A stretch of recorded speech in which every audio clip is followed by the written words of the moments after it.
Hey, welcome back to Steve Reads a Comic. What's up, fellas? Hey, Hello. Sean. It is May 24th, 2023. This is a spoiler-filled podcast.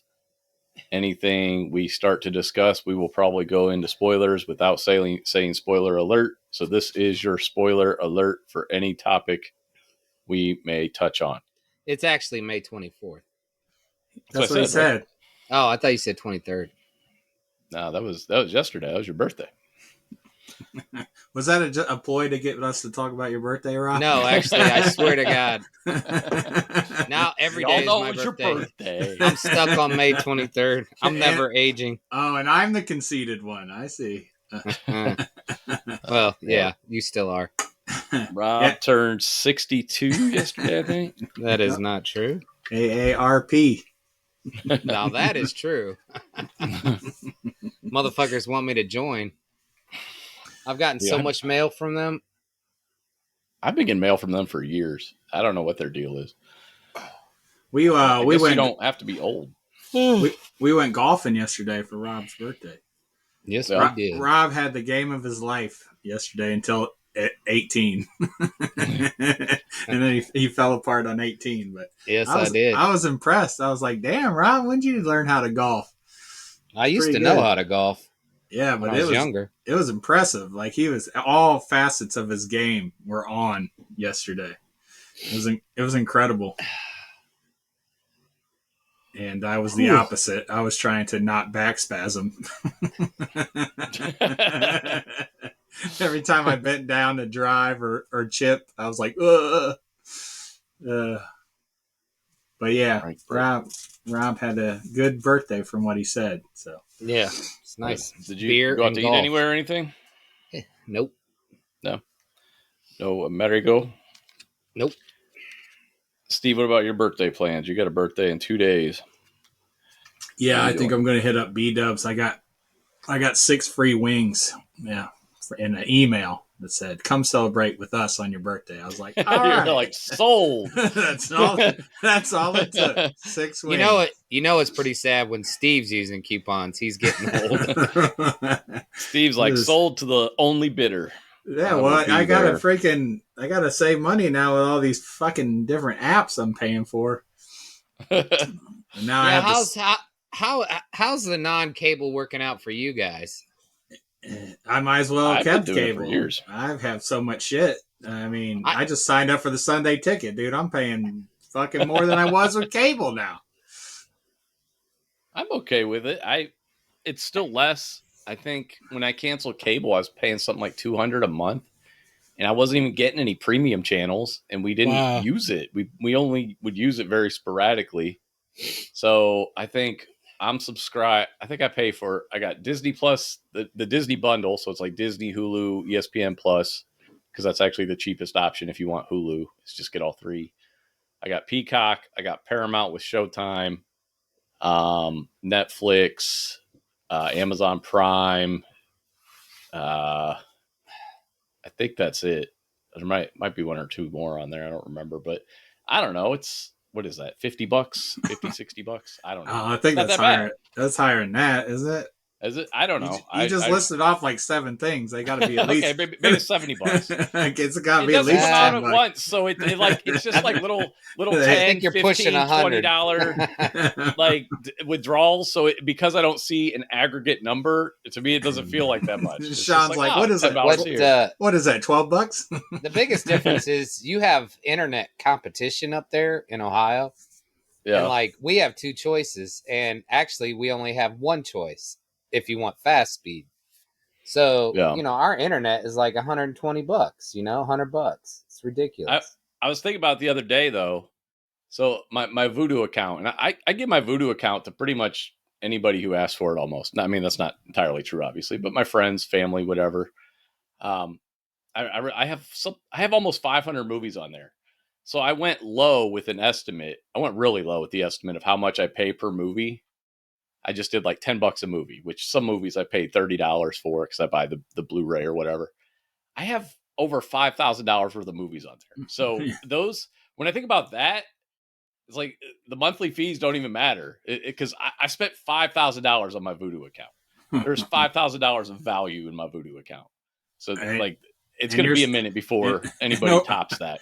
Over time, you're spending $5,000 on all your apps. Dude, you have over time ton of movies because I couldn't find the A to Z button, and I was looking for the movie Dark City, and it took me like 15 minutes to find the movie. Just go up to search up top. If you go up top, there's a search. Just start typing it in, and you'll find it. I didn't see that option. Yeah, there's up at the top. If you're talking about the Fire Stick app, there's like a little thing at the very top. I'll have to take a picture, but it used to have A to Z, and then it does. I think it's under sort. If you go up to sort, you can change it to A to Z. But it's even faster again if you just start typing it in. Because that's I get it. When you're up to 475 movies, I just type in whatever I'm looking for. Yeah, because it's too many, and I'm not going to keep at. I just pre-ordered 4K Avatar. Oh my god!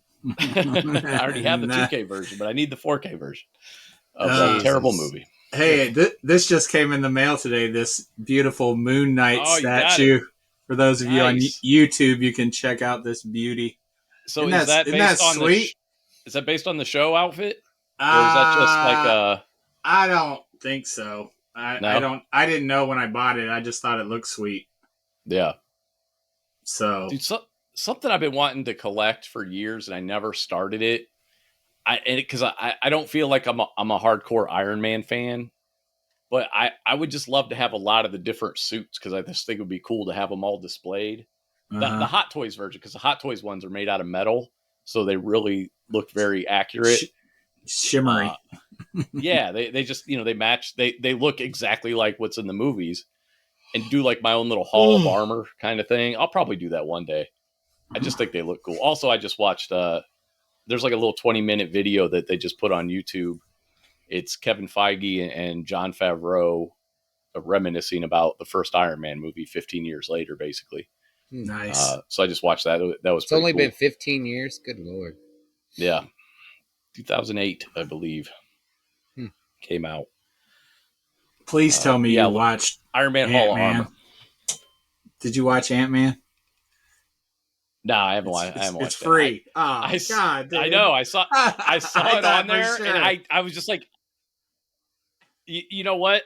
So I downloaded the new HBO Max app, just Max, and they had Shazam on there. I'm actually more interested in Shazam than I am Ant-Man. I don't know why. I just am. It's just something different. But you haven't watched either one of them. I did start Shazam, and by start I mean I'm like 30 seconds in, because I just wanted it. I wanted it to move up to the recently watched thing, so I'd have it sitting there basically. But yeah, with Ant-Man, I see it on there every time I log into Disney Plus. It's it's displayed very prominently, and every time I look at it, I just don't care. I just don't care. I don't want to watch it. You know what I watched instead? I rewatched all of Peacemaker. It's because I love that show. So rewatching something you've already seen, not venturing on anything new. I thought for sure you're going to watch it. I was like, oh, he's going to trash this movie so bad. I was like, I can't wait to hear his reaction. I don't even want to watch it. I have no desire to watch it. Hey, check this out, though. I bought a single movie ticket. I'm going to go see a movie by myself because nobody else wants to see it. I'm going to go see the new Spider-Verse movie. Nobody wants to see your family liked that movie, though.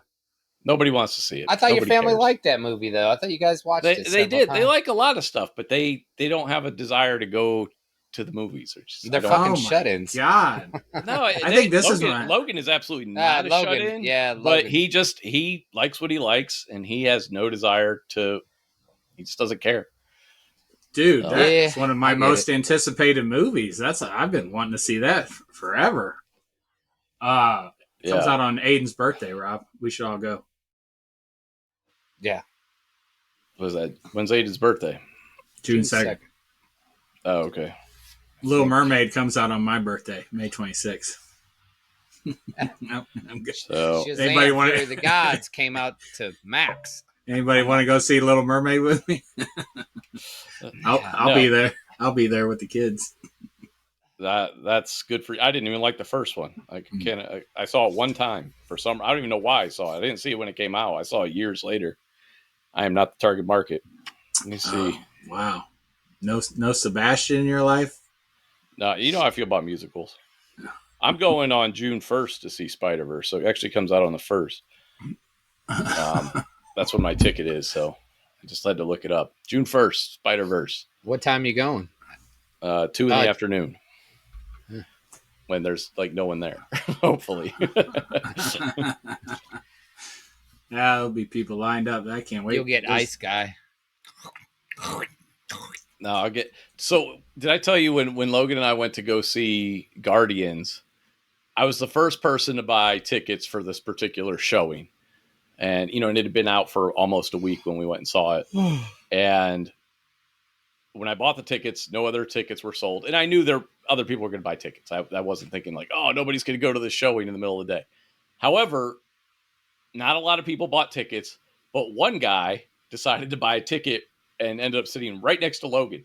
Almost the entire rest of the aisle next to us, in front of us, behind us, empty, and he had to sit right next to Logan.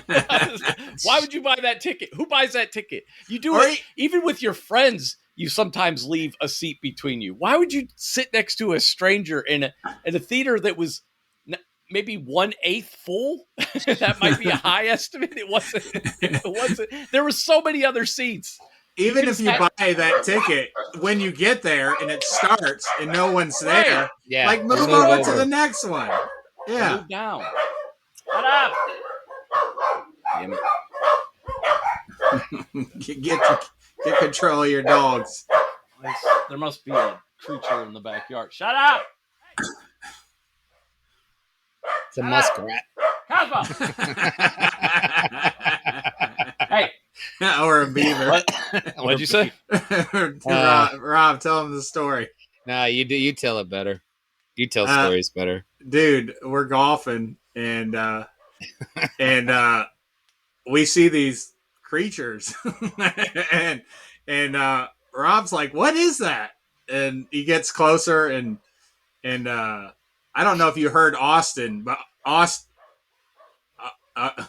what is your dog's got? Dude, we get deer and squirrels and everything. I don't know what they're squirrels. Hey, shut up. But yeah. Sorry, I'll wait for Sean to get back. Well, I was like, otters. Did you hear Austin? Did you hear him saying what he was saying? Say? What he was saying? Oh, okay. That's even funnier then. How's the garage? Hot? As balls. It's 90 something. Rob's like, yeah, this looks like a perfect place. All right, Sean's back. So anyway, we're golfing and we see these. Dude, I didn't know what they were either. I'm laughing at Rob, but Rob gets closer to him. I was close.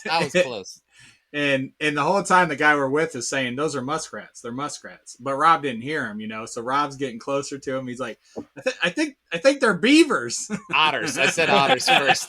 Otters. And then otters. I heard Sean say that. Look at the tail. And I was like, oh, beavers. It's got this little skinny tail. I'm like, beaver? Where's the body of water that the beaver would live in? But yeah, so then we were just making fun of it the whole time. Like anytime we saw any animal, we were like, "Oh, watch out for that fucking muskrat." Dude, I used to set muskrat trap. One of my first, when I was in training, we went down to Oberlin College, and they were setting muskrat traps in the water, and these fucking things were crazy. You're supposed to have a tool to set them because they have so much tension on them, but I guess we didn't have the tool, and everybody's trying to set it. And I was the only one who had the strong enough hands to set it. It was literally like my second day in the field.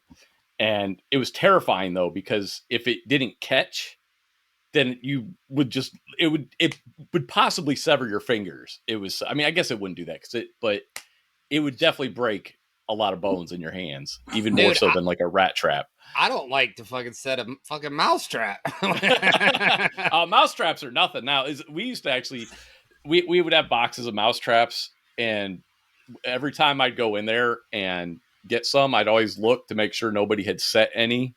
And then if they did, I'd make it go off. And then like before I left, I'd always set at least one. So if somebody reached in there, they'd get a mouse trap on their fingers because it's just funny. I mean, I want to make fun of Rob, but I had no idea what the fuck those things were, man. I didn't know. I've heard the term muskrat, but I never saw one. I was like, oh, okay. I guess they look like beavers with rat tails. Yeah. But yeah, that was fucking crazy. That was my first encounter with muskrats. And again, I was just setting the traps. I didn't even see them or anything. But yeah, that's my muskrat experience. Oh, so back to the movies. Yeah, that's annoying when somebody sits right next to you, especially when there's plenty of seats. And plenty of seats. What I got when we went to saw it is when we went to see it, the whole family, dude. There was somebody in front of us, like a family in front of us, brought everybody, their sisters or cousins, everybody.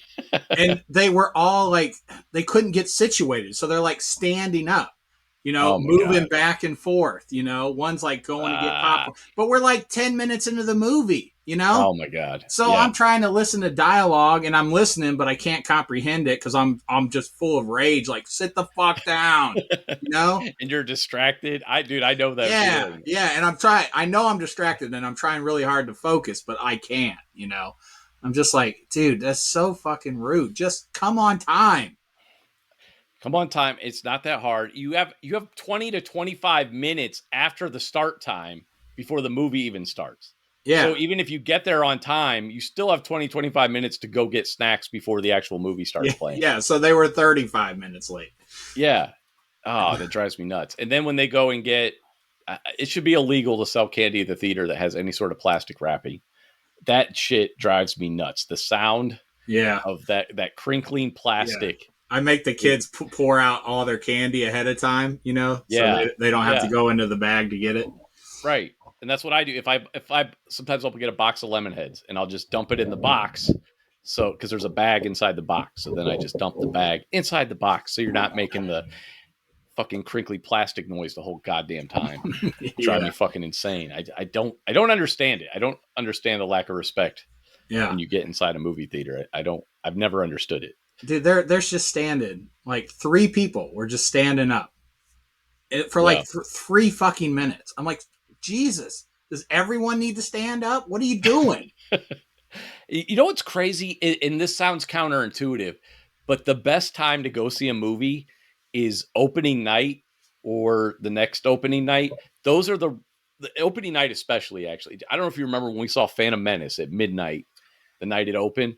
It was like fucking church in there. Yeah. You know what I mean? Like, it was dead quiet. You could hear a pin drop in that mother. And it was 100% sold out. Every seat taken, completely filled up, dead quiet. Yeah. It was the same thing like when I would see Avengers and stuff, see the bigger movies. If I went on opening night, reverential. But you go on a Tuesday at 5 and everybody's just like, what's up? It's like, no, it's not your fucking living room. Yeah, because the people willing to get back home at like 1 a.m. are the people that are going to respect that property. Yeah. Well, and they're the ones that want to go see it right away, and they respect. Mm-hmm. They got respect. It's weird because you would think that a 100% packed theater would be louder, but somehow it's not. Somehow you get 20 people instead of 200, and it's way fucking louder. People are distracting. People standing up and down and. Drives me fucking. I know. People are like, "Oh, you're an old man." No, I've been like that since I was a teenager. Right. I've been this way.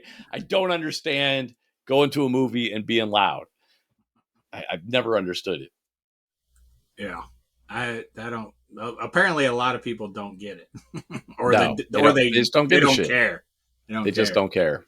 Is everybody caught up on Barry? Well, we should ask you that. You're the one that doesn't watch it. I don't remember. Oh, I don't think I am. You didn't see Sunday's episode? No, shit. I knew there was something I needed to watch. So it's Rob this week. Are you fucking kidding me, Rob? Jesus. What was the last episode I saw is when he got caught, right? So there's another episode after that? Yeah, there's a... Damn it! Dude, unbelievable. I'll watch that tonight. You guys are fucking killing me. I watched it. I watched it with. We didn't watch it last week though, so we're even. Crap! But dude, great. It's getting close there's to the end, isn't it? left. I think there's like one episode yeah, left. I was now. gonna say, was that the last one, or is there another one? I think there's one more. I think there's only 8 episodes, and we could talk about the one that Rob saw. Like for instance, what's going on with Sally? What's going on with that? Oh yeah. So Sally's losing her mind. I'm pretty sure she's got to be, dude, or some crazy shit is going down, or she's having some drunk hallucinations or something.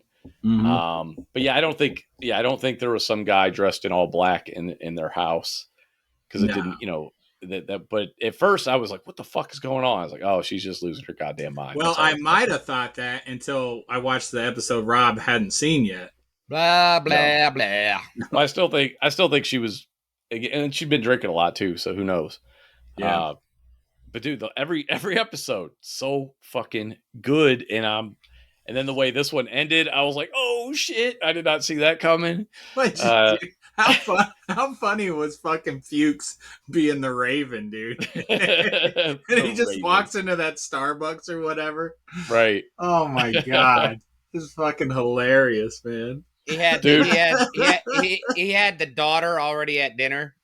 Yeah. This is my daughter-in-law or stepdaughter. Oh my god, man. Dude, and the newest episode, without spoiling anything, I just love when NoHo Hank is opening those packages. yeah, me too. There's one line, not a spoiler, Rob. He's like, why am I still opening these? I had to fucking pause it because I was laughing so hard.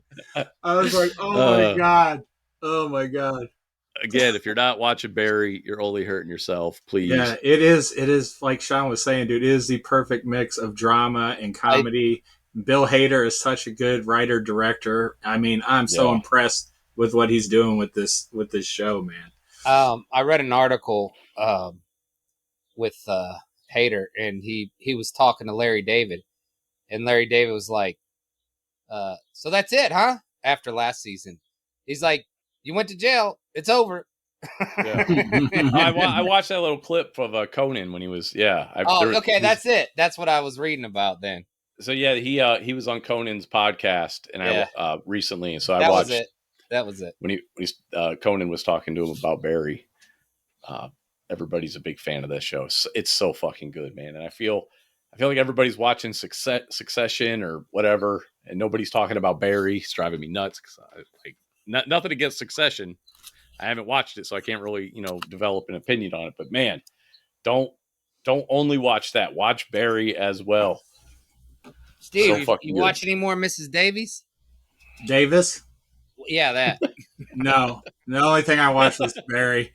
God damn. Oh, did you see that? Nobody replied to that text when I read that Mrs. Davis is co-created by one of the writers of The Big Bang Theory. I'm like, oh, well, that explains so much. I've never seen the Big Bang Theory. Is it not good? I thought everybody liked that show. Yeah, everybody likes Fast and the Furious and Taylor Swift too. That's not a gauge. So I would love it then. I should watch this. Popularity versus quality, not the same thing. No, I haven't watched it. I played Zelda again, and all I watched was Barry this week and the movie we're watching. Did you finish Zelda yet? Or are you still Hell no, dude. I'm getting so I had to start looking up where to go for certain shrines and how to fucking do them. I was like, wow. Dude, I mean, some of these puzzles, I mean, I get it, but I would have never thought of that. I would have, but it would take me like 3 fucking hours to figure it out. I'm like, I don't do well with basic physics. My favorite thing about the first one was the shrines and the puzzles. I literally tracked down every single. It's like 120 shrines. Yeah. I tracked them all down and figured them all out. I didn't look up anything. You tracked down their locations by yourself. You didn't look to see where they're at. Oh my god! Well, actually, you know what? I don't remember. I don't remember if I did that. I can't say that. I honestly don't remember if I looked them up, but I didn't look up any solutions for them. I know that. Okay. I may have looked up locations, but Dude, I was just desperate to do them all. Some of these new locations are fucking insane, man, because you're dealing with not only normal Hyrule or whatever, but you're also dealing with these sky areas and these underground areas. So you got to deal with like 3 different areas, and some of these fucking shrines in the sky areas are almost impossible to find. I just stumbled across a couple of them. I was like, "There's no way I would have found that." Yeah. So yeah, that game's awesome, man. I'm having so much fun playing it. It's ridiculously fun. Kids being ignored. No, the kids are watching me. They're helping. Dude, fucking the kids had to help me with some of the puzzles. Those kids can be ignored. They're old enough to be ignored for a little bit. They're not babies anymore. Dominic told me how to figure out one. I'm not even joking, dude. He's like, oh my God. We were fucking we watched Back to the Future 2 and 3 this weekend. That's what we did. We finished it up. And Dominic, dude, we're watching Back to the Future 2. And he figures out that, well, according to some theories of time travel, he figures out that, like, you know, when Marty goes back in time and he revisits the Under the Sea dance, so he's got his other self playing the guitar and then the one in the current time behind stage.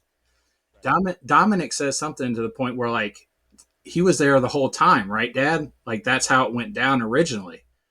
I was like, oh my God, dude. Like, he's like next level thinking, you know? Right. I was like, yeah, buddy. I mean, according to some time travel theories, yeah. Like that, like that's how it happened. Like their mom and dad met because Marty was there, you know? Right. Both Martys. Both Martys. Right. Yeah. And I just turned and looked at him. I was like, dude, I gave him a high five. I was like, way to think, bud, you know? And then you're like, let me hit that blunt. And then I was like, puff, puff, pass, motherfucker. Yeah. So I was really, really impressed by that. The kids loved it, dude. We all enjoyed it. Something I took away this time, on the third one, like the whole goal was like Doc, you know, wanting to destroy the time machine because it was nothing but bad, you know? Yeah. And the first time I saw it, I was so enthralled by the train time machine that I didn't even think about, like, Doc, you just said you wanted to stop building time machines.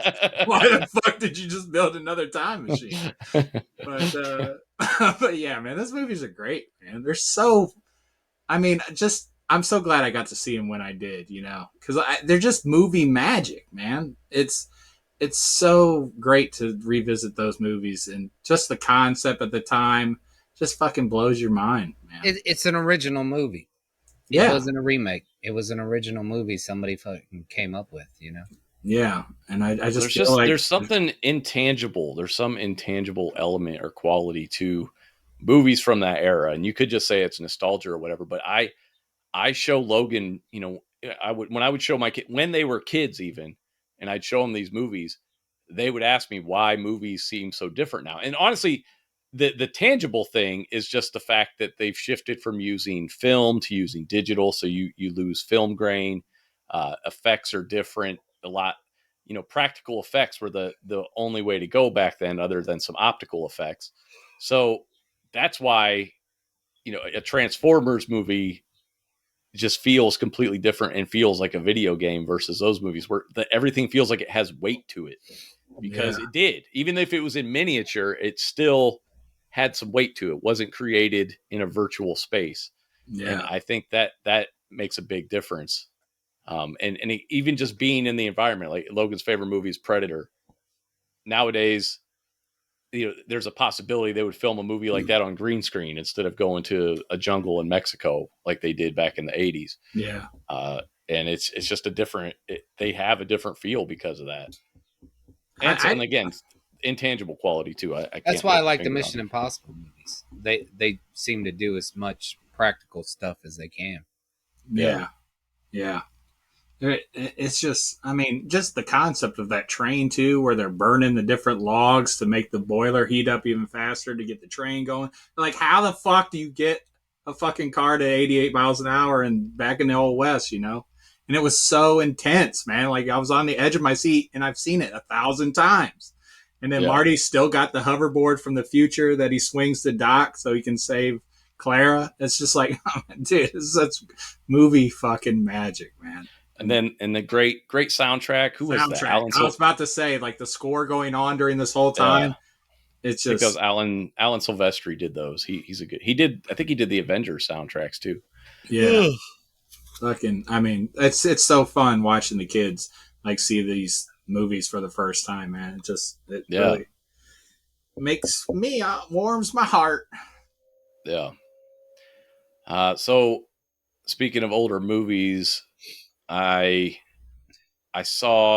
had to just go look. I saw that some of the reviews are trickling in for the new Indiana Jones, and it was sitting somewhere around 50% on Rotten Tomatoes.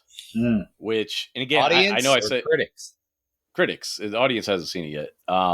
And I genuinely don't care what critics say. I know I say it all the time. I don't. I like what I like.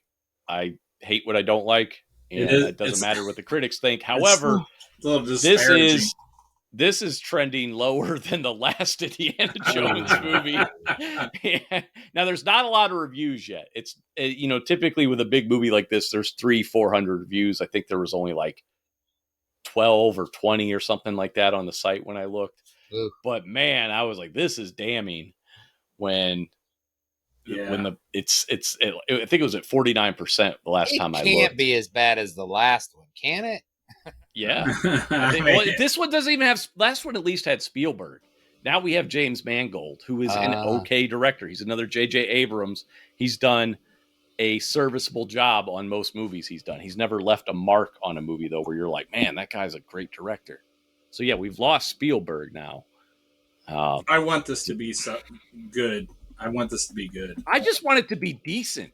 I don't expect it to be good. I just want it to be Temple of Doom level. That's all I want. Just give me Temple of Doom. No, dude, it's got to be good, man. You got to go out on a. And then Adam texted us today. He said it was the 34th anniversary of The Last Crusade or something like that. Is that what he said? Yeah, Last Crusade. And man, that's like my favorite. Yeah, I heard. I was too scared with the first one, so I didn't watch it that much. I heard this movie they're bringing back Sean Connery's corpse. They're de-aging it. So there's 38 reviews on here now. It's at 50%. That's all right. Yeah. And here's the thing with Rotten Tomatoes. I'm still going to go see it. They skew really high with their fresh. A reviewer, all they have to do is say one nice thing about the movie, and they'll be like, "Oh, they think it's fresh." Every time, because I'll read a little blurb on here from a reviewer and it has the fresh tomato next to it, and the blurb is, "I guess it's an okay sequel." You know, like that, and they're like fresh. So they're like, "Yep, there's a tomato." Here we go, right here. Here's a fresh review from somebody named Raphael Abraham. And this is a fresh. It has the fresh tomato, not the splat. It says, what's vexing is the nagging feeling that there's a much better Indiana Jones film buried in there somewhere. But it would require a feat of archaeology or at least a rewrite and some judicious editing to excavate it. That doesn't sound like a glowing review to me. It's fresh. Wait, what is fresh? 60%? 65? I think 60 or 65. They need a middle rating. You know, they need something in between fresh and rotten. Yeah, that did not sound like a glowing review at all. So what's the rotten say? Right. Here's another fresh one. A more or less orthopedic chain of vibrant action set pieces. That's the blurb. You can never put the word orthopedic in there and expect it to be right. That's not a good. That's not a good thing. Fresh. And here's another fresh one. It often fizzes as much as it lulls, but in Mickelson's Dr. Schmidt, the film can at least boast a worthy antagonist and one with enough personality to cover some of those cracks. That doesn't sound great. No, that doesn't sound good at all. Now I'm going in thinking it's going to be sucky. I don't want to go in with that feeling. Well, honestly, the trailer didn't look good to me. other than honestly, and Mickelson did look like the best part in the trailer. He looks like a scary Nazi, scary evil Nazi. Yeah, I'm down with that. I'm okay with that. As long as they have like another X marks the spot scene, I'll be fine. Elsa. Yeah, which one is your favorite Indiana Jones, Rob? Oh, probably The Last Crusade. The first one. Can't take anything away from the first one. Yeah, the first one was really But good. As far as like sequels or whatever, 3, 5, however many movies, the third one's probably the best, but the first one, you got to go with the first one. I think I like the first one the most, and that's I got to see it I remember seeing it at the theater, which might color my opinion. I did not get to see Last Crusade at the theater, but it's kind of like Star Wars, where even though Jedi's my favorite, the first one's also my favorite because it introduced everything. It was all new, you know? Yeah. What year did you say the first one came out? I think in 80 or 81. I think it was 80. I just remember the guy's melting face scaring me, and I didn't I didn't watch it till later. 81. It came out in 81. Yeah. I didn't revisit it until later in life because I was too terrified. Dad and I went. That is a great one. That's definitely my second favorite. But I watched The Last Crusade but they're both up nauseum. Like it was all the time. And I saw Last Crusade the first time at your house. I remember you had the Blockbuster tape on it. And, you guys would buy the movies when they'd buy 80 copies and then they'd start selling them eventually. Yeah. When the popularity died down.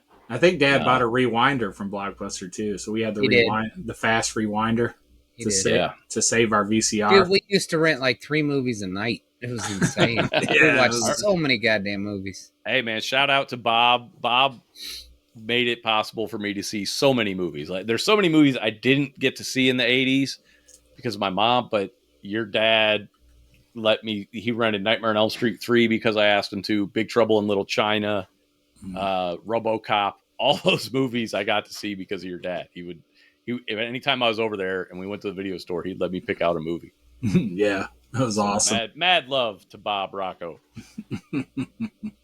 It didn't matter what rating it was either. We're like, yeah, we got this. And that was great. Like it was, oh man, it was. I mean, I eternally grateful. I cannot put into words, and because those are memories I have. Like I have memories of watching movies at your house for the first time. Somebody posed the question on Twitter: what was the first R-rated movie you watched, and also what was the first R-rated movie you saw in a theater? And I think the first R-rated movie I saw was The Terminator. But I saw it on like Big Chuck and Little John, so it was heavily edited. Yeah. It wasn't rated R at that point. No, but it was the first R-rated movie I remember hiding. Big Chuck and Hooligan. What was the second? Houlihan. Little Big Chuck, Little John, Houlihan. Little John left.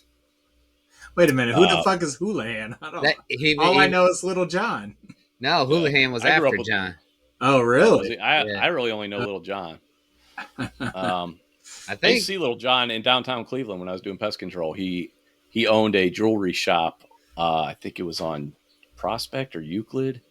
So I'd see him going in and out of that shop sometimes. He had some gold on his little fingers, didn't he? I didn't get that close. All I remember is they do like little skits, and at the end they just have somebody laughing like, ha ha ha. Everybody, I'm sure, has some sort of, in our age group anyway, has some sort of midnight movie local host. And that was our local, they would play horror movies and genre movies and do, little sketches and stuff. Hey, do that laugh again. That was really good. It was always like a clap. It was like it was something like that. That's fucking perfect. Dad used to watch, we'd stay up late and watch Benny Hill. What? I remember seeing that too. Stupidest show. I don't remember anything. I just remember like women's clothing coming off. That's all I remember. Right. And then and then they just run real fast. You know, they speed up. They run real fast. Benny Hill makes a stupid face, raises his eyebrows. Yeah, that's it. That's all I remember of the show. Yeah, that was the whole show. He would chase half naked women around to that music. That's literally all I remember. And I think that was the entire premise. And clearly, the inspiration for RoboCops. I'd buy that for $1. Like, clearly, yeah. They did that. They did that in V for Vendetta too. A little nod to that. I used to stay up watching, and this was early '90s when we did have a TV. But I'd stay up late and watch Up All Night on I think it was on USA. Up All Night. Yeah. Gilbert Gottfried, Rhonda Shear. That was, and they would play these horrible. But I watched. That was my introduction to trauma movies. They would play like Class of Nukem High and Toxic Avenger and stuff like that. And then of course Joe Bob Briggs being another guy. I was going to ask you guys if there was something other than that going on in Benny Hill, but I guess not. Huh? I have no idea. But that's all I remember too. That was the entire premise of the show. It was terrible. I remember as a kid. Was there an overarching theme at some point? Or yeah, half naked chicks. Half naked chicks. That was it. That was the theme. Yeah. Okay. And here's the funny thing: as a kid, seeing that at my grandparents' house, I didn't get it. Of course, I did like seeing half naked chicks, but it also creeped me out. Even then, I was just like, "This is weird," and I think it was probably just more the British feel of the show. But it just creeped me out. It was just the guy was creepy. Like they'd always zoom in on his face, and he'd make that creepy face. But at the same time, I was like, I do like seeing half naked chicks. Even if they're going at 4 times the speed. So I am also a creep. It turns out. I didn't make that connection, but the guy creeped me out. But I was not a creep. He was the creep, not me. Yeah, we're sucker for titties for sure. Like we'll stop whatever we're doing. Like what? Right. So easy to distract a male. Yeah. So, but that being said about Indiana Jones Dial of Destiny, I will go see that probably opening weekend or close to it because it's Indiana fucking Jones by myself. Why don't you go with my mom see the new Indiana Jones? Why don't you go with Bob and Cheryl? Yeah, they'll be there. What time? They go to the Linda. I'm not going to the Linda. No, they'll go, if you ask them to go see a show, they'll drive up to go see a show with you. But you really don't want to go by yourself. Be prepared. You will have to explain everything to my dad. Yeah, I don't want to go through the questions. Though, Dad don't talk during the movie. I don't know. They're old now. They might. Right. Be prepared for my mom to jump at any scary part. Oh yeah, I know that. And grab your hand. Yeah. Oh my God, my hand, Cheryl. Gross. That's really gross. But yeah, I'll go see that. There's so many movies coming out next month. I saw the most recent trailer for the new Flash movie. I'm still stoked about that. Yeah, they had an extended TV spot. I was watching basketball game the other day, and I was like, "Oh, damn! They're just giving away everything in this." I didn't see that, thankfully, but the trailer looks sweet. Ben I'm not Affleck's watching back. any more trailers. I just want to go in fresh. Michael Keaton's back. It looks like it's going to be good. And Logan saw the trailer. He thinks it looks awful, so he will not be going to see that with me. Mm-hmm. He thinks it looks absolutely atrocious. And I'm like, really? I think this is one of the best-looking DC movies I've seen. But you can see where he's coming from, right? Like, it has the potential to be awful, you know? Well, yeah. Because all we're really seeing is a lot of action, you know? We don't... Well, no, the most recent trailer kind of starts off with a gag where, like, Barry's getting ready to take off as the Flash, and then a bunch of chicks are like, "Oh my God, you're the Flash!" And then Batman calls him on the phone, but it's not bad. I think it was like poorly done or anything. It wasn't. Oh, I can see it being completely horrible, but at the same time, it has the same director who did the It movies, the most recent Stephen King's It. Mm-hmm. So that's where I'm putting my faith because I liked those. Second one wasn't as good as the first one, but they were still enjoyable. So that's what I'm holding on to. I heard the Flash runs like Benny Hill. I'd be okay with that. As long as there's half naked chicks following him. Right. I hope that they expound on the Flash's character. That's all because I love the Flash. So I hope. Well, and that's what it looks like they're going to do with showing him with his parents before his mom is killed and his dad's taken to jail and everything. So right, just give me a reason to care for this guy. Yeah, please. But at the same time, I'm like, yeah, this is the last of him. There'll be a new alternate Flash soon, so I can't wait. Right. Yeah. The suits look cool in this one, though. There's not going to be anything new because the writers still are on strike. That's right. Yeah. We're running out of shows on HBO, the live ones we watch. Like, Oliver? They ran out of shows for him, right? Yeah, I was like, why the hell is John Oliver not new? And then I was like, no writers. I was like, oh, I'm stupid. Yeah. I love that show. I love it. And it's just like, you know why you love that show? The writing. The writing, yeah. It's true. Yeah. But I mean, the shows that are completed, are obviously we're still seeing, but guess what? The well's running dry.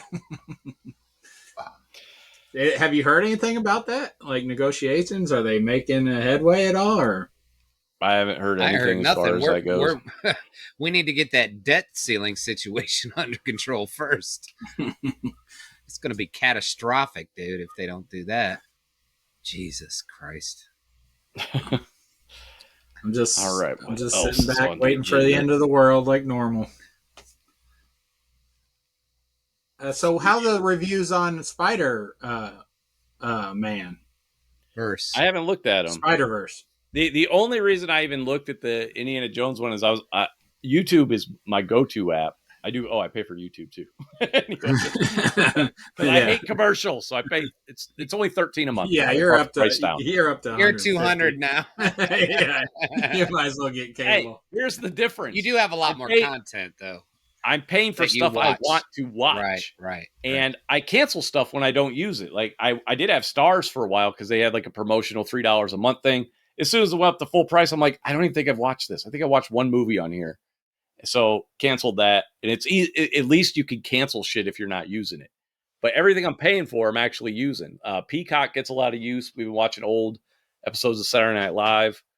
They have a lot of those on there. Paramount Plus. I pay for the ESPN, Disney Plus, Hulu bundle, but I don't watch ESPN Plus or Hulu at all. But, it's still, I mean, it's like I got the bundle. Like it's still cheaper. Well, I use Hulu. I do like Hulu. I do. I use Hulu. I don't have ESPN. I just got Hulu and Disney. But I don't have commercials. You have commercials, Steve? No, I did, but I upgraded to where I. How much is it? How much is the bundle without commercials? I don't know. I don't look. It's $20. I don't. This drives my wife crazy, but I don't look at prices on anything. I just pay for what I want. Well, hey, they always say if you I have pay to look yearly at the price for a lot of my stuff. It's so much cheaper. If you have to look at the price, then you can't afford it. Is what they say. So, dude, if her and I were going to the grocery store, I would come out with at least $100 more with the same shit. Yeah, I just don't. I don't give a fuck. I got the money. Let's go. But yeah, $20 a month for the bundle, which is literally the same as I think it's either the same or less as if I was paying when I just had Hulu and Disney by themselves. It's like $1 less or something a month. I just renewed my Max before, or whatever the hell it's called. What's it called? Max now? Yeah. Why didn't you just use Steve's? I do yearly because my wife watches so much shit. Dude, I fucking gave you my password, and I've always had it. Oh, Molly can log in too. Like your wife's allowed to log in too. Right. I don't care. Like I said. Dude, can I get your password then? I have. Oh wait, I subscribed for a year. We have like British apps.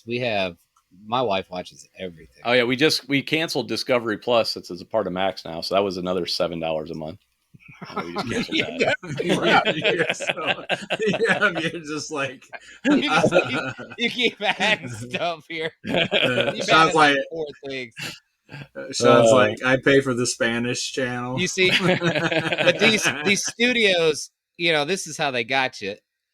They had all this content when they launched. They're taking a loss. But now they're starting to figure it out because they're getting rid of programming. Like they're not keeping movies on where you can just go watch them. They're putting them on other like side things where you have to watch it with a commercial so they can get advertising. They got it. They figured it out.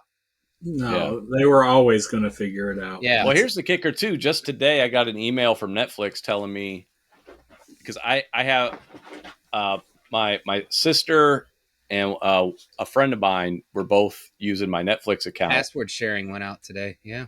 Yes. Yeah. So I let them know. I was like, it's going to go up $8 a month for each person outside of my household. So if you want to pay, then, but that pissed me off. I'm like, dude, I already pay the $20 a month for the 4K package. That should be enough if I want to give my password to two other people. It's so greedy, so fucking greedy. It's capitalism, baby. But luckily nobody else has done that, because I share my passwords with, I think Keith and Becca have one. My friend Val has one. I just share them with people because why wouldn't you? What the hell? What I would. You're nice, because I would look at this like, oh, I have the opportunity to collect $8 from multiple people now. But they raised the price that much, so it doesn't matter. I can't remember the last thing on Netflix. I go to Netflix. It's like there's nothing I want to watch. Oh yeah, I don't remember the last thing I really watched on there, but I do watch some. Oh, I like the comedy specials a lot, man. They have a lot of good comedy specials. I really like that Transformers Cybertron series they had on there. And then Stranger Things, but that, they don't have I do like right Stranger now. Things. But yeah, it varies. It comes and goes. And it's funny because when I do pull up an app, I spend more time just trying to figure out what I'm going to watch, and then I just inevitably watch something I've already watched. Or go to bed. I can't believe you didn't watch Ant-Man, dude. It's really free. You can't believe it. I mean, I can. I believe it. But I thought ever. Well, it wasn't about it. I mean, you log into Disney Plus. There's a giant banner there. Like this is the first thing he sees. I thought maybe there's a bigger chance of him watching Willow than there is freaking. Oh hell no, Ant-Man. But no, it was never about the price. It wasn't like I'm not spending $10 on that. It was about the content. I don't care about the content, so I do. I care about content for this podcast. That's the content I care about. And I guarantee you, there's tons of people waiting for you to shit on this. Steve, pick the next movie. Huh? Pick the next movie. It's Ant-Man Quantumania. Oh, we have to pick a comic this week. Unfortunately, it is not. No, we don't do that till the end of the show. We have to talk about our movie first. All right. So, yeah, let's get into that since we're here. All right. So this week, let me pull up my Wikipedia page. Dark City from 1998, directed by Alex Proyas, based on a story by Alex Proyas. Alex Proyas, I was excited to see this movie because I knew that name from one other movie, and that movie was The Crow. So I love The Crow. And this movie just looked cool, sci-fi / noir. Excuse me.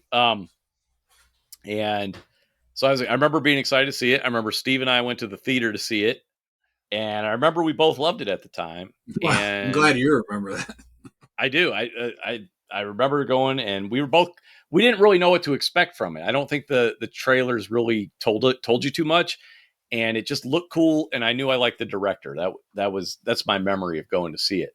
And I think we were kind of blown away a little bit. And it came out about a year before The Matrix, a little over a year before The Matrix came out. You said that for a reason, right? Because I got so many Matrix vibes from this movie. I couldn't believe it. It was astounding. So it kind of starts off as a noirish, like a throwback to like Chinatown or something, where you got a guy wanted for murder, and William Hurt is playing a detective who's after him. Rufus Sewell plays the assumed murderer, and so it's kind of a murder mystery at first, but then it gets weird, right? And it gets weird in a really cool way, though, because you find out that this 1940s city is being manipulated by this race of aliens who look like the Bat Boy from the Weekly World News. If you look up that reference, if you're not 40 years old, but that's who they reminded me of. But they're wearing, these long trench coats with furry collars, and they got like these derby hats on. Uncle Fester. And Festerish, that's a good, that's an apt description. They all carry these knives, but they can like fly / float. Yeah. And they're manipulating. They got the filed down teeth too. Yeah. And again, that's the Bat Boy thing. That's how creepy is that there's a little kid. Ooh. Bat Boy. It's Bat Boy. Look at Bat Boy. Weekly World News, Bat Boy. You'll know. If you don't know what that is, look it up. That's what they look like. I have that cover seared into my brain. But so they're manipulating this entire reality just to study humans, and they want to transfer they're like a hive mind, and they want to transfer their consciousness into humans. And these humans, it's not even Earth or anything. All these humans have been kidnapped. So what they're doing is they have this mad scientist type dude played by Kiefer Sutherland, and they're using him to like whip up this formula or whatever, where they inject people with different personalities. They're switching all their personalities around like on a daily basis, manipulating and personalities. Yeah. And the shape of the city and identities, basically replacing their identities like on an almost nightly basis. Sam, shut up. Sam.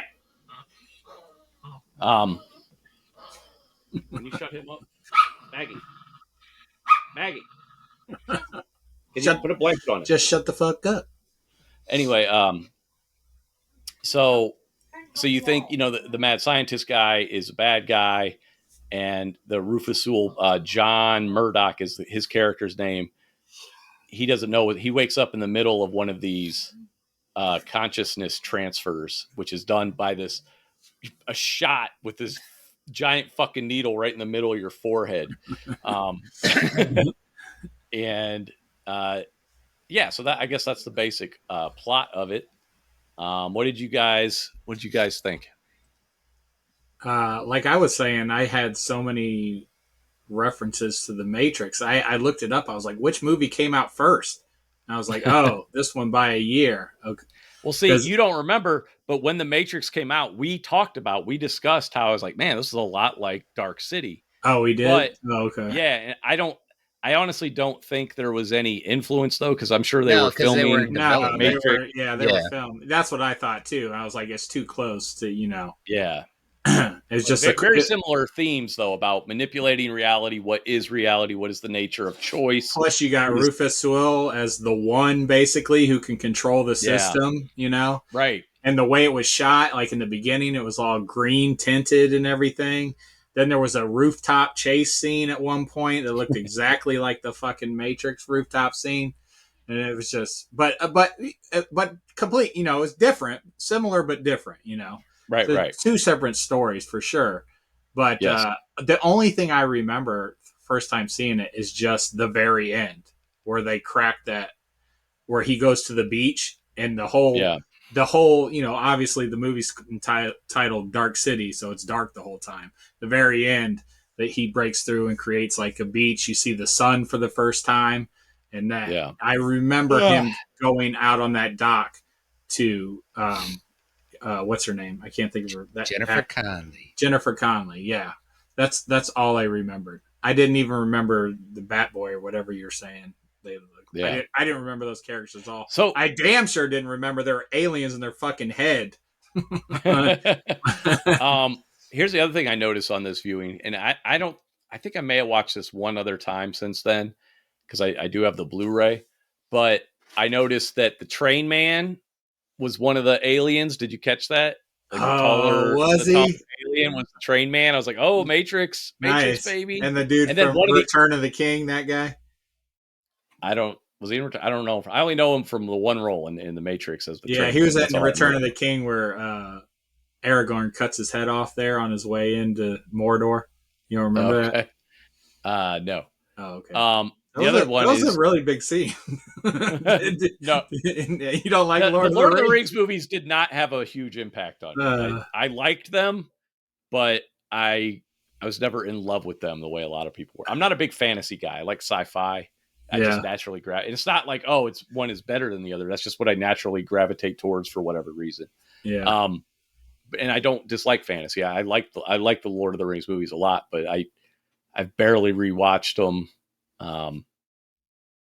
And I don't know, other moments have stayed in my head more for whatever reason. Anyway, the other guy that was in it, who played one of the aliens, Richard O'Brien, who was Riff Raff in Rocky Horror Picture Show. I thought that was cool. I only know that guy from Rocky Horror Picture Show. For him to show up in another movie 20 years later is kind of weird. I'm going to say something that is going to shock a lot of people, but I have never seen Rocky Horror Picture Show. Oh my! Okay, well that's the next movie then. That is the next movie. I hear all about it. They had that theater in Akron. The only musical Sean likes. It's not the only one. Hudson Hawk's my favorite musical, but it's one of the only ones I can tolerate. It's a musical. They sing. That's not a musical. They sing songs in the Hudson Hawk, and it makes sense in the story, which is why I like it. But they sing multiple songs that get stuck in my head. If you like to swing. But the first time I saw Rocky Horror was actually at that theater in Highland Square. For real? That's my cool. Friend. I had a friend, and she made me go, and I'd never seen it. And we went on Halloween too, so it was like it was packed. It was just packed with people. The entire theater sold out for a movie that's at that point like 25 years old or something, or 20 years old. And everybody's dressed up, and they all have props. So like when certain things happen, when they get married, everybody's throwing rice everywhere. When it's raining, they have the audience has squirt guns. Everybody's singing along. That was the first time you saw it. First time I ever saw it. So yeah, I'll never forget that. So you're getting shit tossed on you, and you're like, "What the fuck is going on?" Well, I mean, I had some idea. I'd seen stuff about it, and my friend, she had warned me. Okay. And it was fun though. It was a good time. It was just that energy was crazy to go to a theater for a 25-year-old movie, and it's completely sold out, and the audience is going nuts. It was quite an experience. I think Grandma Rocco actually went to that at the Civic Center. Nice. Yeah. Yeah. I'm looking at my rack now. I own it. I just never watched it. You own it, but you've never watched it? Yeah, Jesus Christ. Dude, I have multiple movies like that I just bought and never watched. I was like, I need to own this. I just never watched it. Never watched Rocky Horror Picture. Don't watch it with the kids. I'll tell you that. Yeah. Commando. That was the one. That was the other one. I was like, I never saw this. You never seen Commando? No, dude. I just bought movies. There was a time in my life where every Tuesday I would just buy a new release. That's what I did. And a couple old ones while you were What's there. her name? And that's why I went into debt consolidation for 4 years also.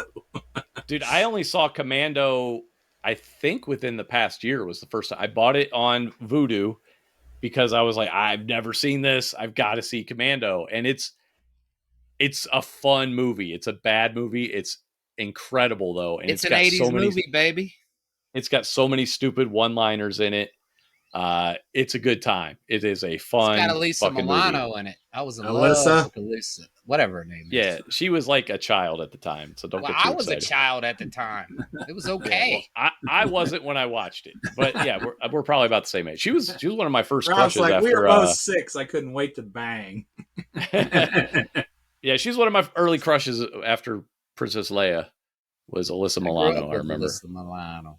Dude, she was my crush, and I'm like older than you guys, so I guess it's more. You're older than me. Yep, you're older now.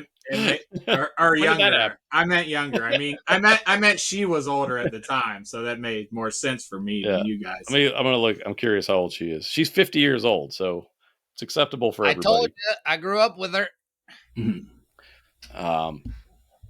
But yeah, so Dark City. I was getting a little worried though. I was like, "Ooh, what's she?" She was, I was pretty 11 years younger than you. No, she was not. She was, because you're 62. She's basically my age. We grew up together. Let's see. Oh, so a little fun fact about this movie: totally bombed at the box office. That's horrible because it was a really interesting movie, man. It was a really good movie, and apparently Roger Ebert loved it and really gushed about it and recorded a commentary for the home video release because he loved it so much.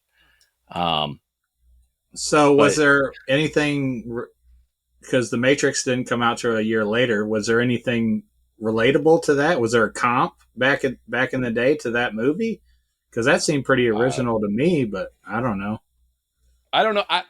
If I had to speculate, it released in February, which February is a month.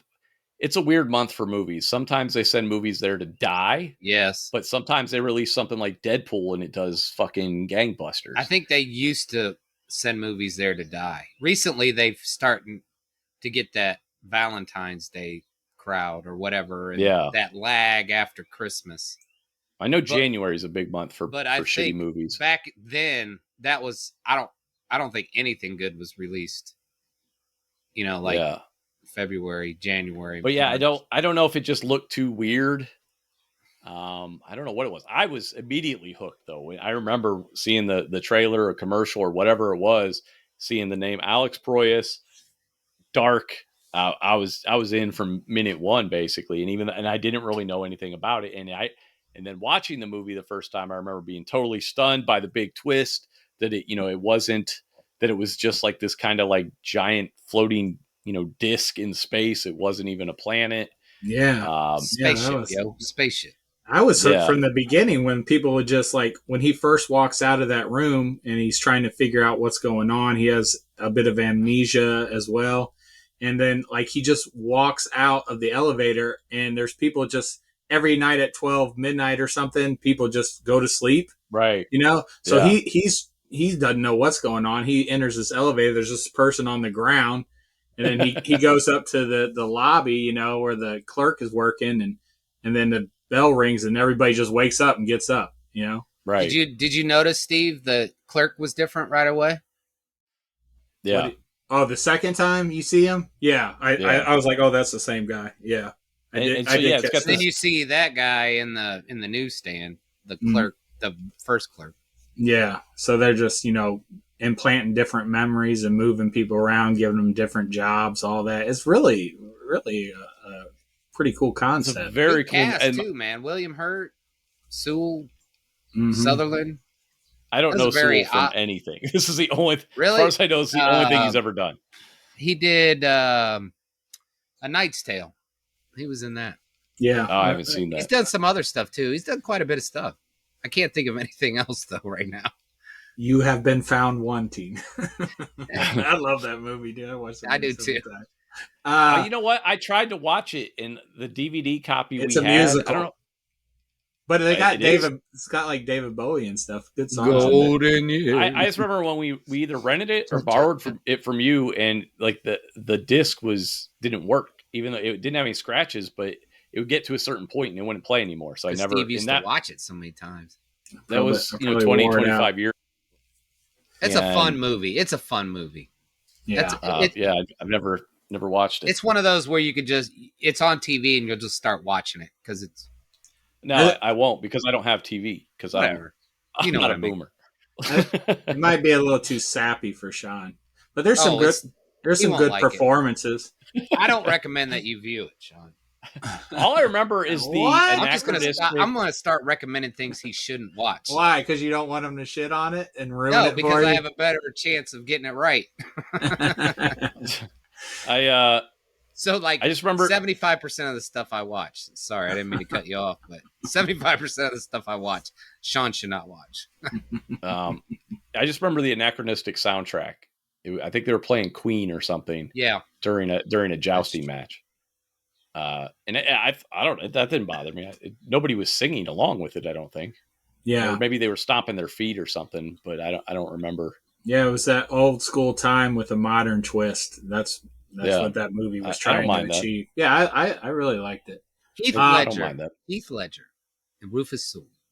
Back to one of the minor gripes I had with Dark City is when they all fall asleep, all the cars just came to a slow stop. You know? Yeah, right. I was like, what is everybody's foot on the brake? Yeah, they fall asleep. No, that is mass collisions going on. Think about it. No, When go ahead. when Steve and I were driving down to Memphis and we were falling asleep the whole time, every time I woke up while driving on the freeway, I was going slower, but I was drifting right. I was always drifting off the road, but I was going slower. I wasn't going faster when I would wake up. Yeah, but So. they were asleep for longer than 2 seconds, is my point. They would be off into the guardrail.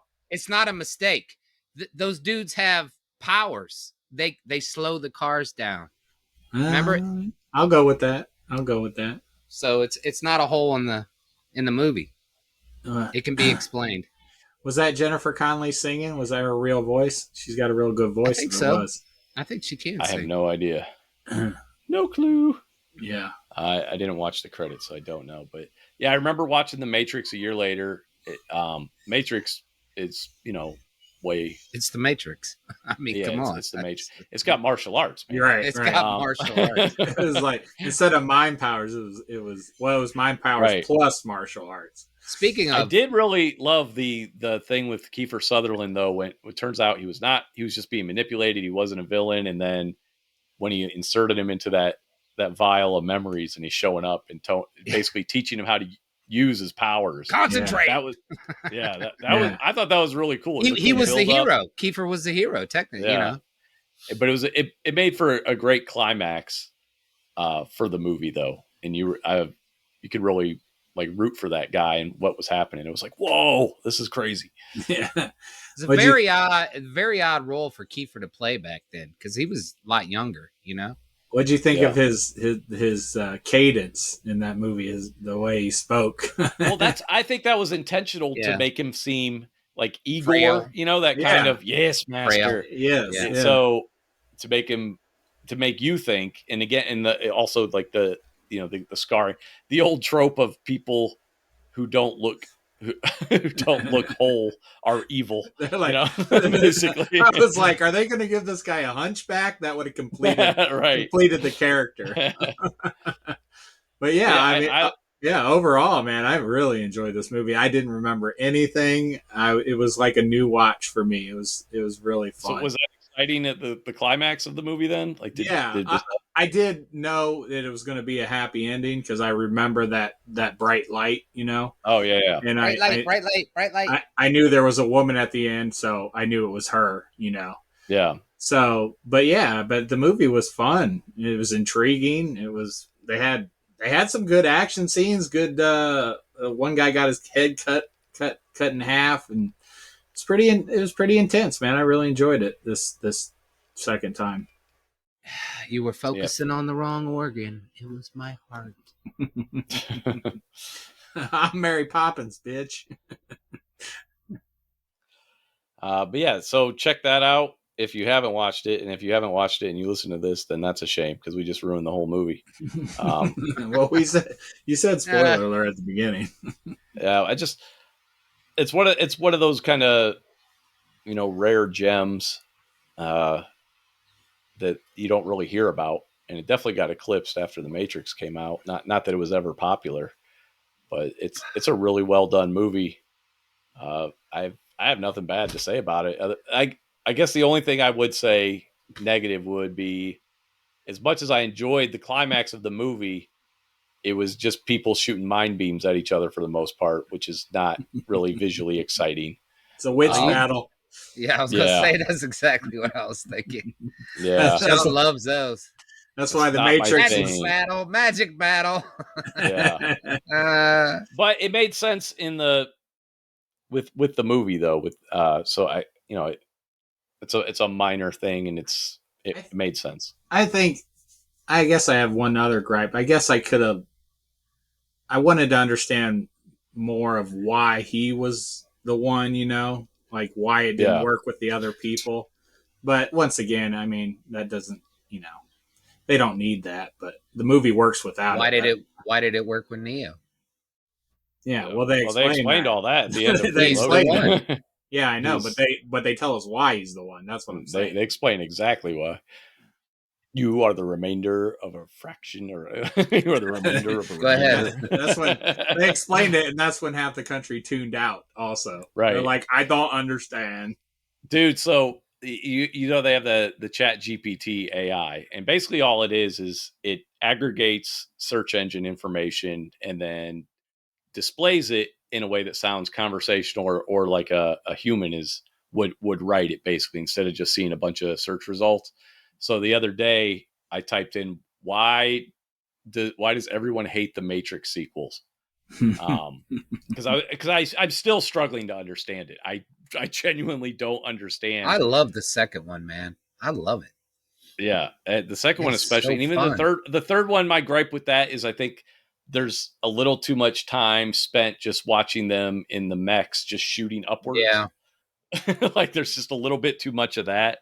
It's a little over long, but the climax of that movie I think pays off tenfold, man. The fight with Smith and how Neo saves everybody, I fucking love all that. But yeah, the second one I thought was amazing, and apparently that was the one everybody was like, "Boo!" I love the second one. Wait, get back to Chat GPT. What did they say? It basically, well, I immediately got mad because it was wrong. It gave me a list, and at first it made sense, but basically it said things like, people felt that there was too much action, and I'm like, I don't remember hearing that. And then it was talking about like, I think they felt the ending wasn't satisfying. It's like, oh yeah, watching Neo fucking fly through the city at warp speeds with all this with this debris behind him, saves Trinity, catches Trinity, she dies, brings her back to life. Boring. You guys suck. If you don't like the Matrix Reloaded, there's something wrong with you. I don't give a fuck. Like, this is, I know, like, please comment on Facebook with your stupid, wrong opinions. I will come at you hard because that movie's fucking amazing. And it's, every time I watch it, I still get chills. I fucking love that movie. I don't understand why people just bounced off of it and were like, boring. I want to see Vin Diesel talk about family, bro. This is boring shit, man. And it ends with Neo and Bane on the slabs, dude. And you're like, yeah. Oh my god, he's infiltrated. It's got a cliffhanger. Oh, that was actually, yeah. I think they mentioned something about that. I'm like, that's called a cliffhanger, you fucking moron. They were already filming the other one. Everybody knew there was going to be another one right after it. Right. It was, yeah, they filmed them simultaneously. I hate cliffhangers, but it wasn't a true cliffhanger. It was a cliffhanger for the next movie. That movie actually ended though, because he saved Trinity. That is That's exactly what a cliffhanger is, though. Well, yeah, but you know what I'm saying. It was a continuation of the story. But I mean, but again though, that's textbook cliffhanger. It goes back. You know what I'm saying? It doesn't just. No, I'm just explaining for the audience that if you don't like cliffhangers, then you don't like Empire Strikes Back. You know, that's like a classic cliffhanger. Han Solo, is he dead? Is he alive? What's happening to him? Is Luke really Vader's son? Those are all cliffhangers. And that term goes back to the old serials, the Flash Gordon type stuff, where there might be somebody hanging off of a cliff, and they're like, come back next week to see what happens to Rocket Boy or whatever the fuck. But that's what that goes back to. Oh, go ahead. No, go ahead. I thought you were done. Did you watch the documentary, Steve? The Lucas stuff? No, I never finished it. I only got 2 in. Was that what they talked about? Why they put him in carbon freeze because they weren't sure if he was going to come back? Harrison Ford. That was the real reason why they put him in carbon freeze. Because they weren't sure that he was going to renew his contract for Return of the Jedi or something like that. Yep. And that was why they had that. Yeah. Yeah. I was like, holy shit. And that was the best decision ever. Right? When I get to see him fall amazing out how his hands start warming up. Dude, it's just amazing that all those movies worked out the way they did after watching this last documentary series. It's just it really is. It was just, I mean, I heard the problems with the set in Tunisia and all that other stuff and the money problems and the, whatever. But I didn't know that the writing and the editing was that just effed up, during that whole thing. And that you need to watch that series. It's really good. Well, that's why I love the movies that made us, like just finding out all the things. And you'll love this, man. It's literally made by the same company. Yeah. It's made by the same guys who made movies that made us. And that's what I love, just to see how much, goes into it, but also like you don't realize just how much timing and luck happens as well, It's like, wow, this groundbreaking movie might not have ever got off the ground at some point, And I will plug it again in case you don't know what we're talking about. We're talking about a series on Amazon Prime called Icons Unearthed. The first, and they do other movies too. They do The Simpsons. They've done Fast and Furious. The only one I've watched so far is the Star Wars one, though. But I do want to watch the Simpsons one because I love the Simpsons. I didn't know they did. There's more. I didn't know that. Yeah, I don't know if they're free though. I can't. I think you might have to like buy them or something or sign up for something. But the Star Wars one, as of right now, is free. If you're a Star Wars fan, you got to watch it. It's funny because, like Rob was saying, you kind of feel like, you've heard all these stories before, like you said, the issues in Tunisia, the issue, the budget issues, the scheduling issues, the fact that everything they were doing with the special effects was brand new, so it was really down to the wire, and everybody's flying by the seat of their pants, basically. But there's more to it than that. There's still more stuff to tell that you may not know. And anything that's on Star Wars that's well informed and well researched, I will watch or read, basically. And this is one of the better ones. So check that out. Back to praising the Matrix. What happened to the Chat GPT? It just said there wasn't enough action. I don't. Well, my memory's terrible, so I don't remember 100% what it said. But remember almost everything Dark it said City at the theater, but his memory's terrible. I remember like moments. I do, and also those are like core. Those are like core memories that can't be deleted. This is recent, like my short-term memory, fucking terrible. If your memory's bad, Steve and I got no shot. Well, Steve's memory's bad too, for sure. But I relate to him because I do have those core memories. It's mostly food related, but I do have. I remember my first piece of cheese. I can tell you where I first ate Munster. But yeah, I mean, for those that don't know, Steve liked cheese growing up. I've been listening to a podcast, and there's a guy on there. He does a segment called Back in My Day, and he's been doing it for years on the show.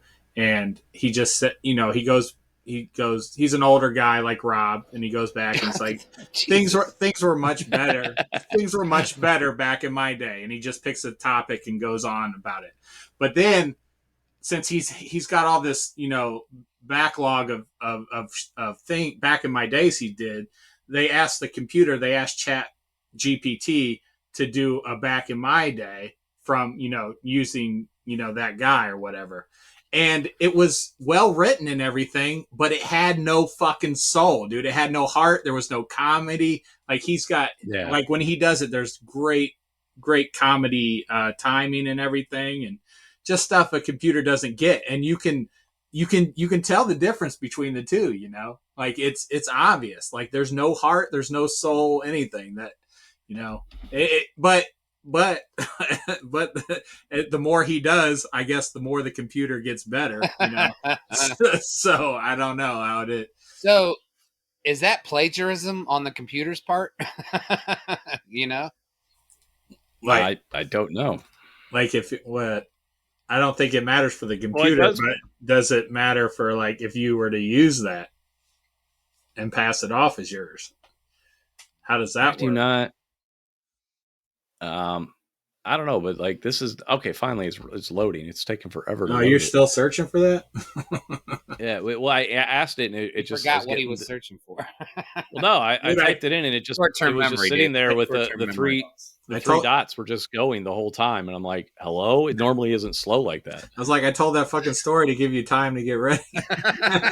It's literally typing out the answer now. It's not me. I didn't do anything wrong. It's this fucking program, fucking computer piece of shit. Why is it got to type it out. It's a computer. That's how it does it. It literally just types out an answer for you. Never done it. All right, so the first thing it says, high expectations. The Matrix set a high standard with its unique blend of action, science fiction, and philosophical concepts. Audiences had high expectations for the sequels, hoping for a continuation of the original success. When the sequels failed to fully meet those expectations, disappointment ensued. So that's a nothing answer. That's meaningless. Complex narrative. The sequels delve deeper into the complex mythology and philosophical ideas introduced in the original film, which is awesome. That's why it failed. Right there. The story became more convoluted, and the philosophical discussions and religious allegories became more prominent. This shift made the sequels less accessible to casual viewers. That means people don't want to think. That they don't want to do it. Sorry. I'm almost done. Right. To casual viewers who were primarily seeking thrilling action and a straightforward narrative. But yes, to Steve's point, idiots don't get it. That's really all that is. Dumb people dumb. But even so, it had, dude, when he saves Trinity, I mean, if you don't have, there's more to it than that. But I'm just saying that in itself was enough. Plus, with all the Burly Brawl, you got the Burly Brawl, you got the Battle at the Chateau. Totally forgot about the Burly Brawl. You have the freeway chase with full kung fu, that we've still never seen anything match that. Nothing. Third answer, pacing and excessive exposition. Sequels were criticized for their slow pacing and lengthy exposition scenes. The action sequences, while visually impressive, were sometimes overshadowed by extended dialogue and philosophical monologues. Again, dumb people dumb. Some viewers found these elements to be excessive and detracted from the overall enjoyment of the film. They wanted Trinity and Neo and Morpheus to be like family. They basically did do that too, just not in that, just not that simplistically. Over reliance on CGI. See, this isn't the same answer I got the other day. Reliance on CGI increased significantly, leading to some criticism of the visual style. I don't think was a big issue.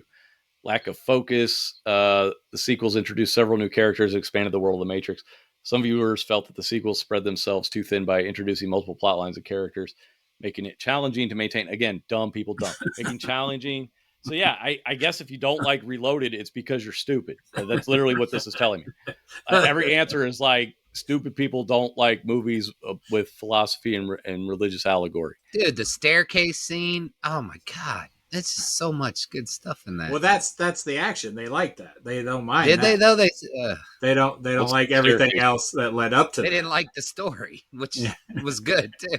I don't understand. I thought that's one of my favorite conversation movies. With the architect. That's right. I mean, that's got to be that scene. That's got to be it. That scene. I know. I couldn't wait to watch it again and try and listen more carefully. Right. I was like, "Whoa, what?" I just got bits and pieces of it the first time. Dude, we all love that scene, but that's where it lost people, dude. That was it right there.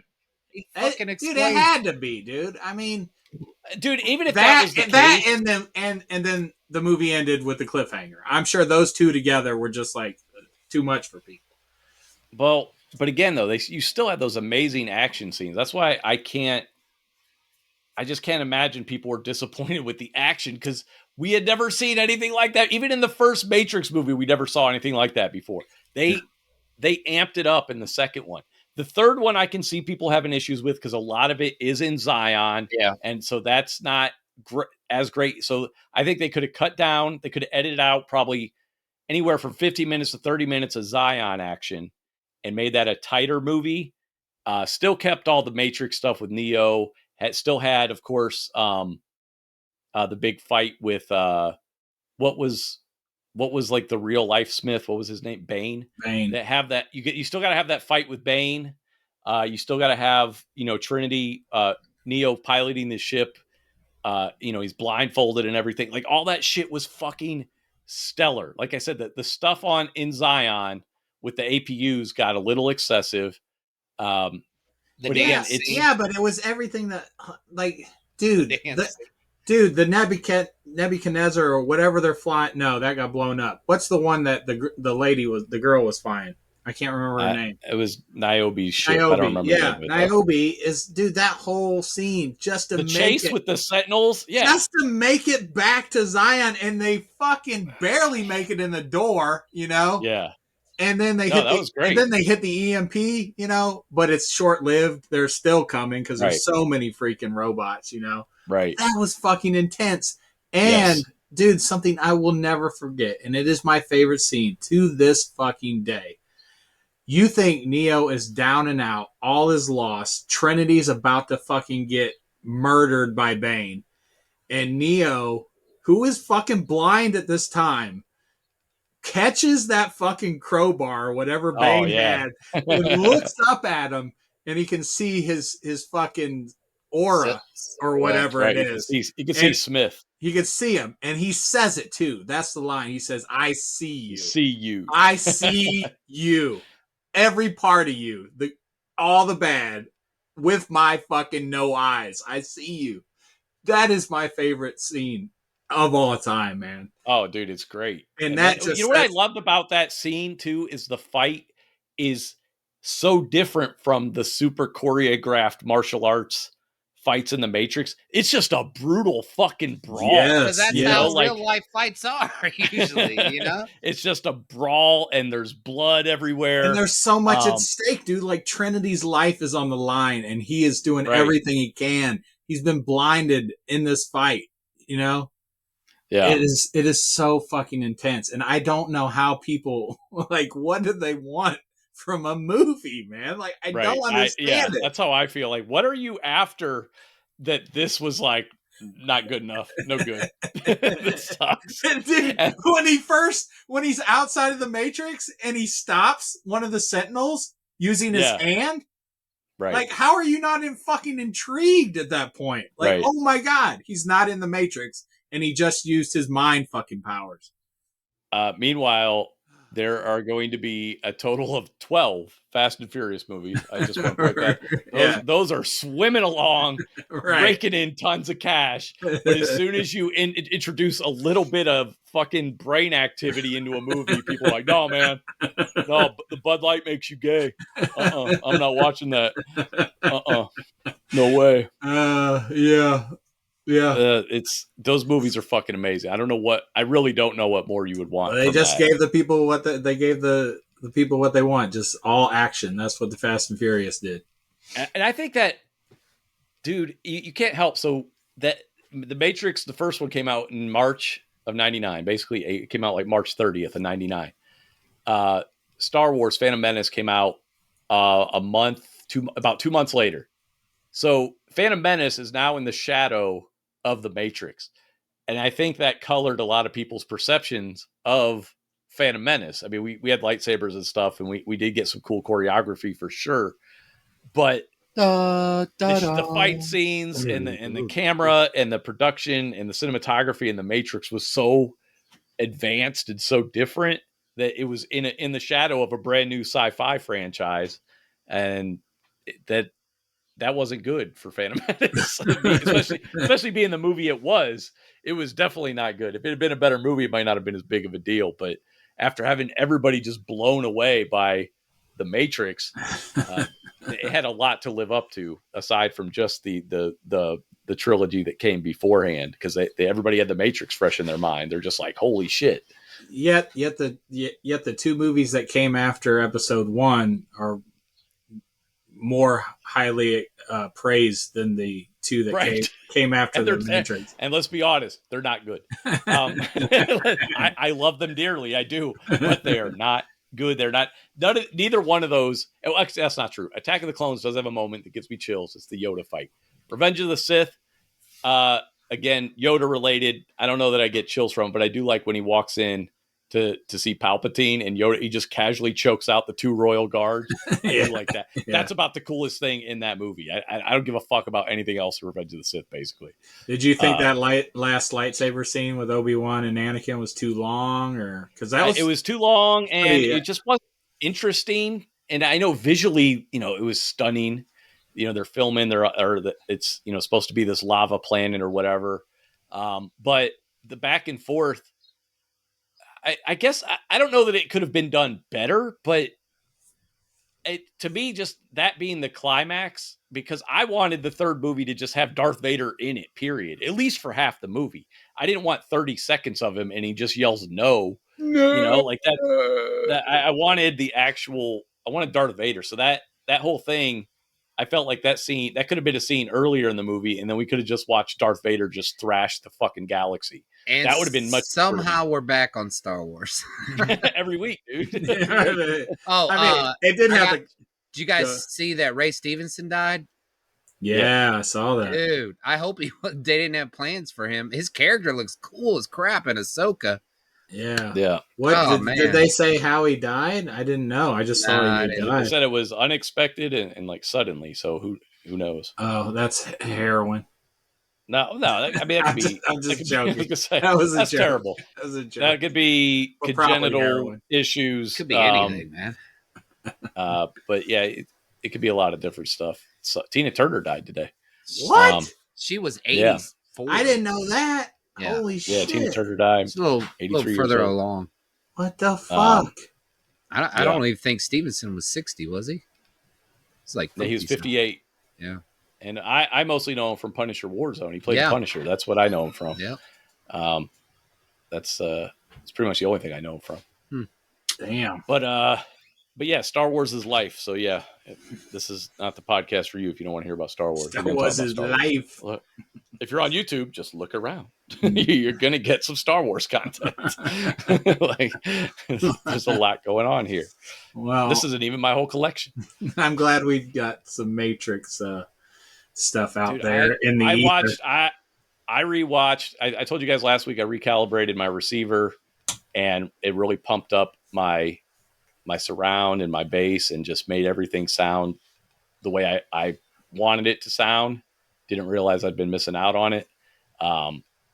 And again, I actually owe Steve thanks for that, because going to your house last year or the year before, whenever that was, and hearing your setup, I was like, I got to get a new speaker. But I only got this setup because you told me to get it. I know that, and then in reverse fashion, you inspired me to be like, I can do better.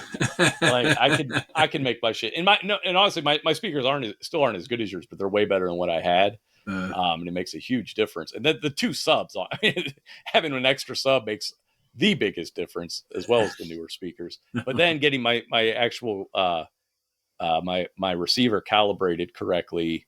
I had gone through all the Odyssey room correction stuff, but I never turned on the dynamic equalizer. And just literally, that's all I did. I turned on the dynamic equalizer, and holy shit, world of difference. Because I've always been like, and it's kind of stupid, but I've always defaulted to whatever the soundtrack of the movie is. Okay, it's Dolby Atmos. I don't want to hear my receiver embellish whatever they want me to hear. Well, it turns out I do want to hear my receiver pump it up. It makes a world of fucking difference. Pump up the volume. It's not the same as turning on motion interpolation or something. It's just better. I don't know if that's what they intended it to sound like, but I like how it sounds, and that's ultimately what matters when you're calibrating anything, is you want it to look and sound what looks and sounds good to you. But yeah, so I put in the Matrix. I watched the first Matrix movie again for the umpteenth time. Horrible. No, everybody loves the first one still, but and immediately I wanted to put in Reloaded, but I went to bed, and because I was immediately like, oh my god, I gotta watch Reloaded.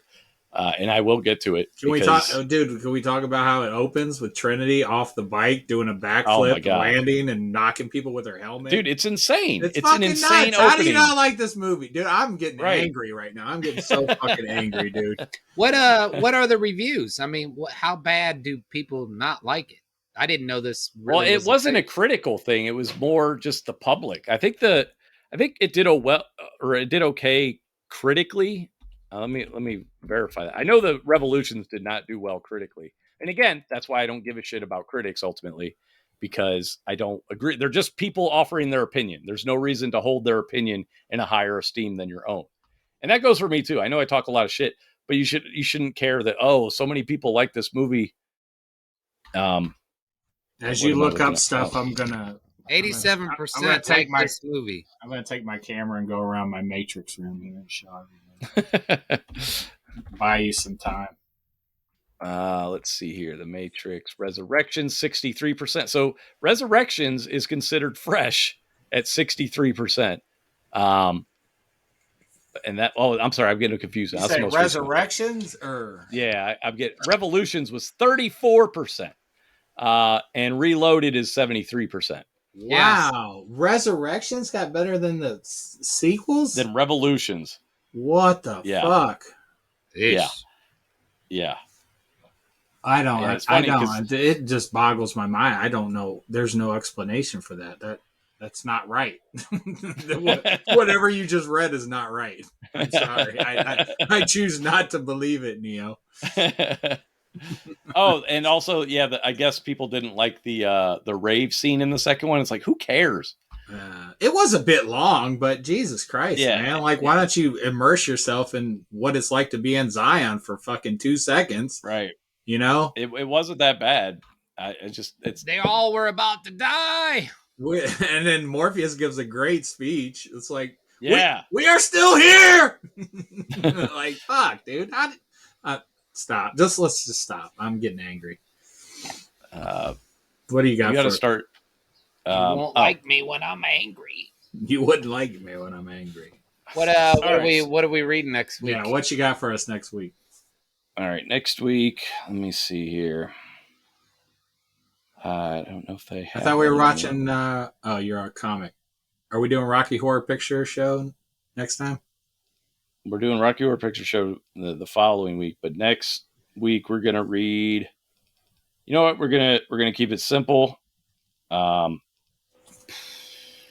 we're just gonna do this because I want to read it. I never have. It's the most recent run of Iron Man. It's called The Invincible Iron Man. It started in December of last year. The first 3 issues are available on Marvel Unlimited, so we'll just read the first 3 issues. I don't think it's a whole storyline, but that's all that's on there. If there's a 4th issue on there, read that. But first 3 issues of The Invincible Iron Man, the most recent run, starting in 2022. Who's it? Written by Yeah. Jerry Duggan, my boy Jerry Duggan, who has written some of my favorite Deadpool stuff.